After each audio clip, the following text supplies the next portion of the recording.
Hi everyone, I will hope you are doing well and laugh a lot. In this video, we will start learning Python programming language. So the first step is to install the Python on our system.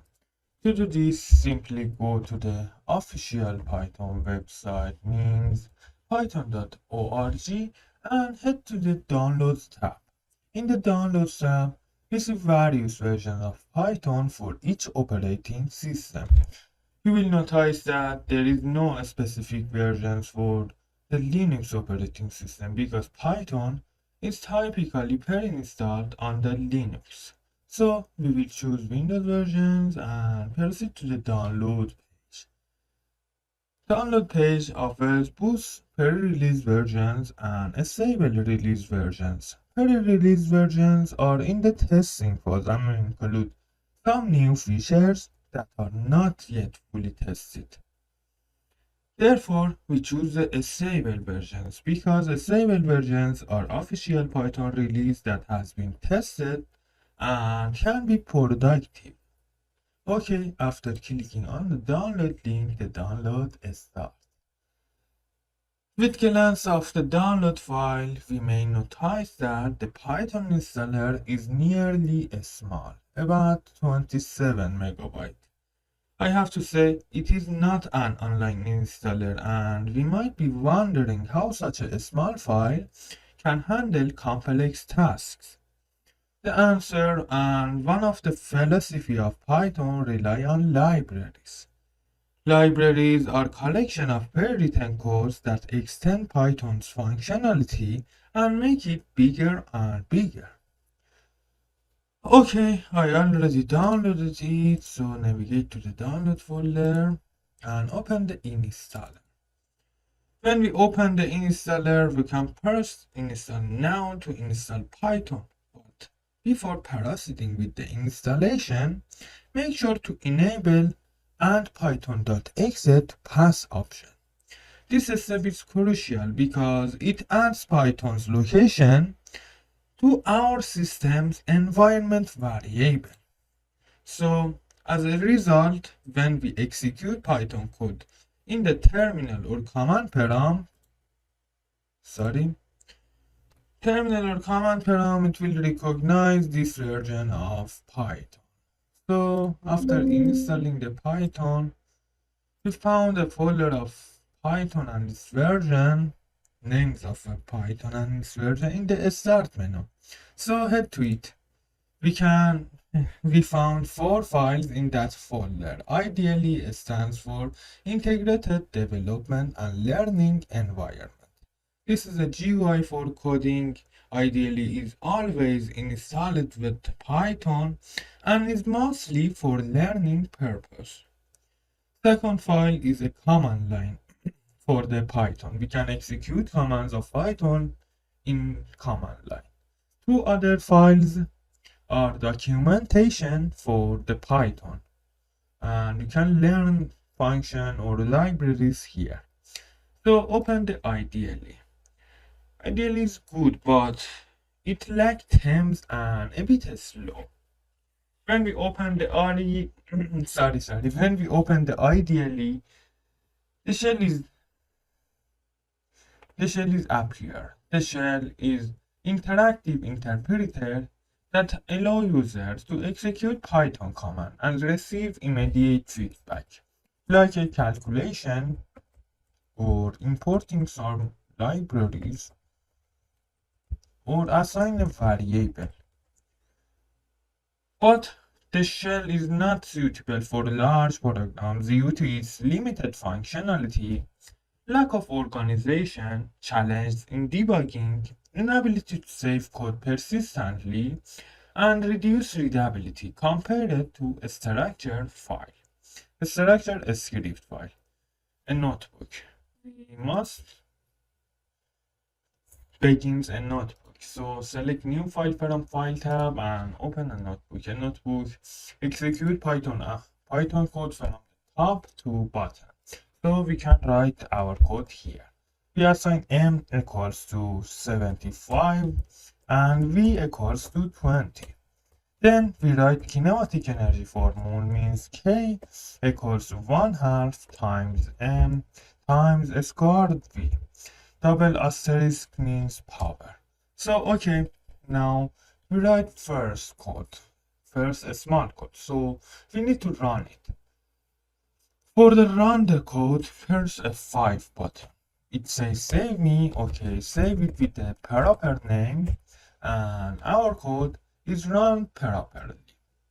But we don't see anything on the output because we have not used proper syntax to show something in the output. The syntax we can use for show something or some variable or some object in the output is print. So we print K. To see the K on the output, std out. Okay, now we see the K in the output and we use print properly. Printing is used in many different ways. One usage of print is to see and write the value of a variable at the different points in our code. This is a small code, but let's assume we have a big code with 400 lines. In that situation, we need to see and write values of a variable at different points of our code. Another important usage of print is for debugging. Instead of using a debugger, we can strategically place print in our code to see that the code is executable or not and identify locations of error. Third usage of print is for generating proper reports. Generating clear and informative output is a crucial programming practice. Now that we are familiar with the print syntax, we should use our knowledge and enhance our report and our code. So place M and V in the print and run it again. So now we see the K, M, and V in the output. But in this way, the K, M, and V a little stuck together and it is a bit cluttered. So for a good report, we must place some space between them.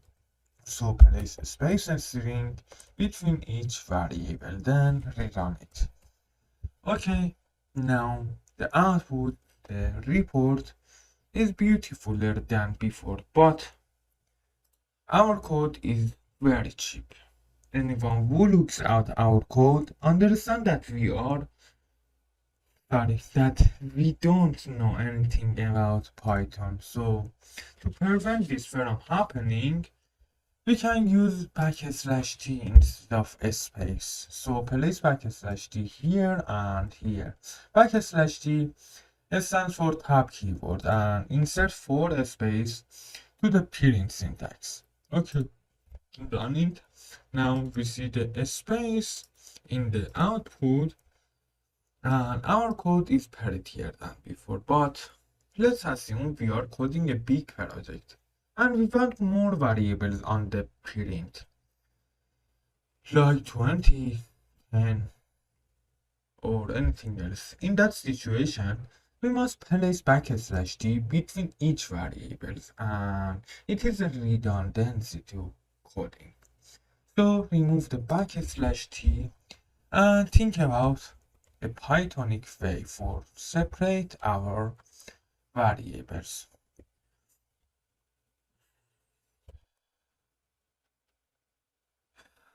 Okay, for now we can place sep argument of print in the end of the print. Sep argument stands for separator and separate our variables. Place separator string between each variable, so we can write something like this for separator. And separator applies separator between each of them. So running to see the separator. You see. Now we have three numbers that represent K, M, and V. But if we want a good report, we must label them to gain better output. And everyone on your feature set should know that these numbers represent what. So write kinematic string before k and run it again to see what happens. Now the separator applied between kinematic string and kinematic value, and we don't want this. We must combine them. Combines two variables. Means remove the comma? No, because when we remove the comma, Python says you forgot a comma. So what should we do now? The problem is separator applied between each variable, and we want to combine our two variables to see these stick together. One of the most beautiful features of Python is f-string. Place one f before a string and that string can handle variables. We must place variables between curly brackets, and this string knows about that variables. Know that this is a variable. Okay, we remove the k and run it again to see the result. Now kinematic string and its value stick together and we are happy. Now we can relax because we have a lovely report and can do the same things for m and v. We can write another f string, write mass and place m in the curly bracket and do the same thing for the v. Okay, let's go on the on the next subject. This one has improved enough. The next subject, the next thing to consider is comments. Comments in comments in Python begins with hashtag symbol, and anything after hashtag are ignored by the Python interpreter. And we can write anything after hashtag. The interpreter don't see them. Comments are useful for your future self and others to understand our code. And we must place informative comments, inform others about our code. For example, instead to writing this is M, we must explain M. Explain what M is. Mass or molecule or something else, or we do the same thing. Another important usage of comments is for separating our code to different sections. We can write something like this with a dash or dot or something else and place it in our code to separate our code to the various sections. We can explain the section means assign a variable. This section is for assigning a variables, or formula.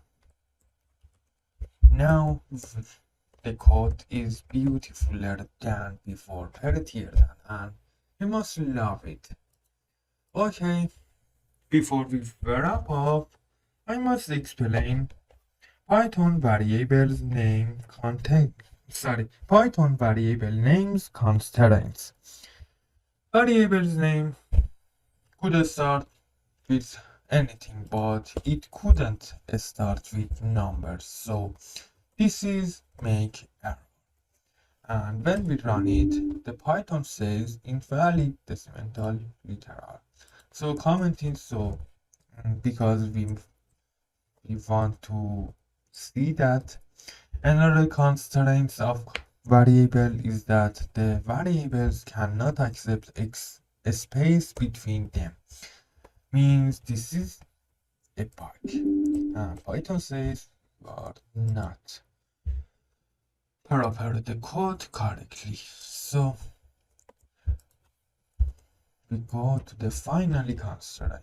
The Python's variable name cannot accept any special character instead of underscore. So we can't use we can't use something like this. The Python says this is an error and I can't accept this variable or this sorry or anything. The Python just accept underscore.